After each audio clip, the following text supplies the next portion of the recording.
batikos ng mundo sa kung ano lamang ang kaya ko.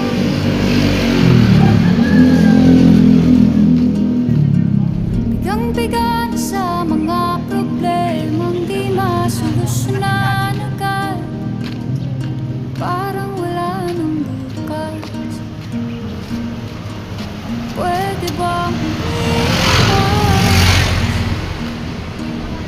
hinahanap ang sarili, ngunit di nakakayanan sa ikaw na dinadaanan ko.